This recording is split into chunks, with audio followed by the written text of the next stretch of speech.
I spent 1 full month studying his religion, Buddhism. Namo Buddhaya. I read Buddhist books. I talked to Buddhist monks and I visited Buddhist temples here in Nepal, where Buddha himself was born. And I discovered that I am secretly Buddhist and you are secretly Buddhist. But first, some background. I am on a 6-month challenge to study 6 top religions, one every month. Buddhism, Hinduism, Judaism, Christianity, Islam, and even atheism. This is the story of what I learned from Buddhism.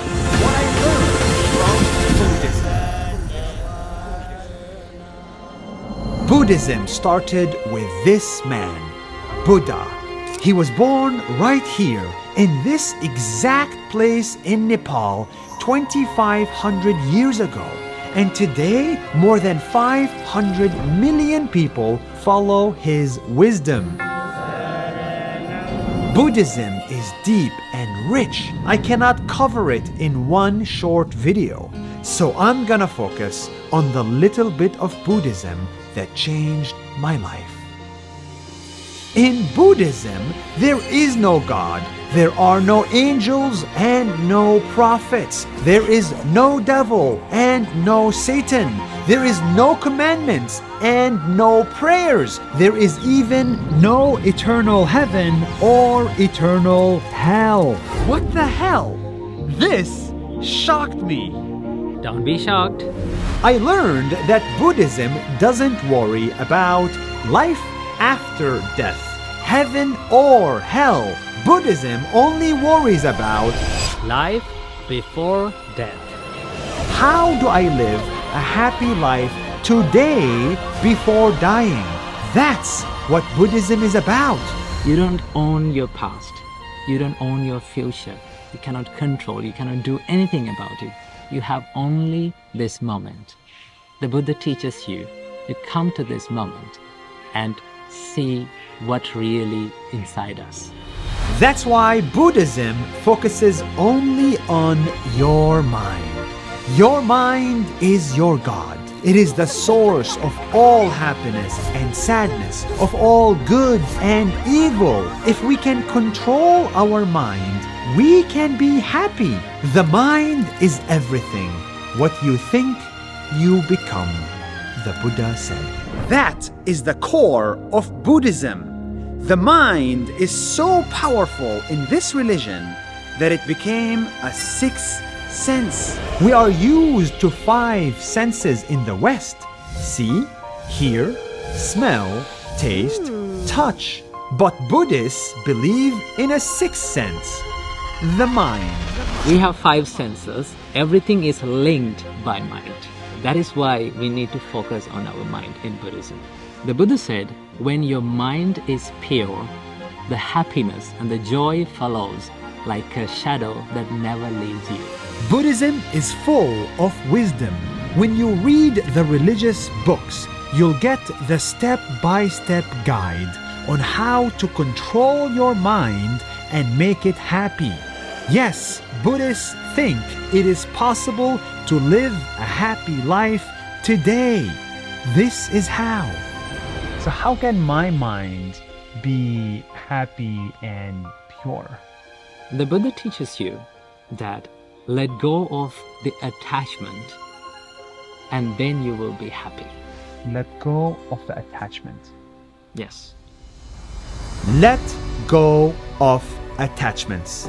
Turns out our mind gets sad when it gets attached. You get attached to money, to people, to emotions. And when your money is gone, then you suffer.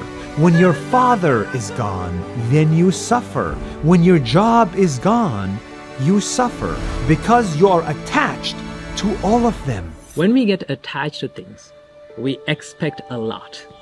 When we expect a lot, sometimes we don't get it. When we don't get it, we become sad and we suffer. Expectations is the thief of joy. Really. Buddhism teaches us not to get attached. Because in life, nothing lasts forever. Our parents, they don't last forever. Our job, it doesn't last forever. Our nice car, our country, our money, everything will be gone one day. Is there anything that's not subject to change? Yes, What is it? that is the process of changing. So, this is a true story. I did a 1-hour meditation today and I almost cried.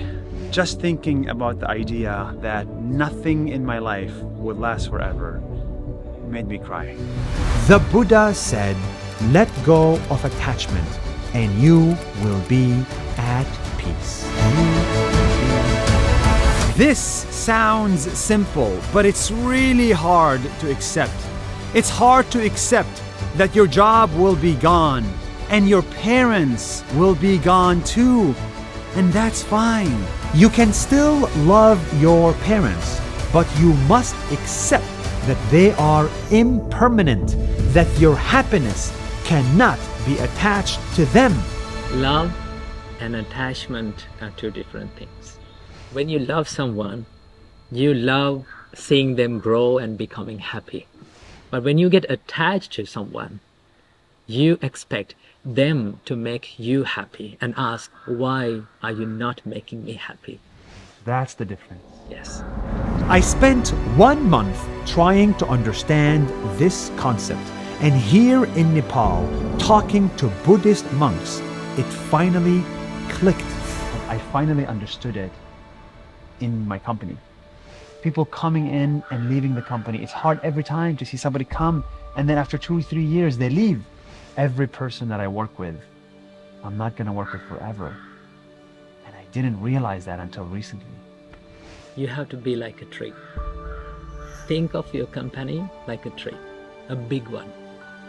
The birds come and they eat the fruits and they be happy and they go. But tree stays the same as the big tree, tall and profound and evergreen.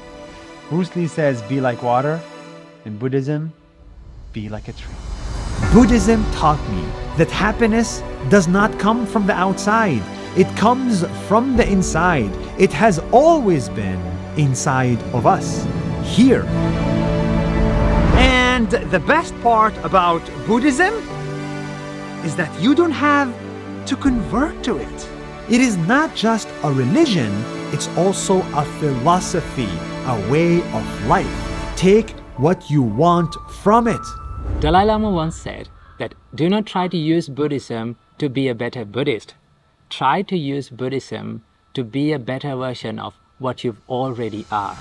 If you understand the power of your mind, you can become a better Muslim, a better Jew, a better Christian, and even a better atheist.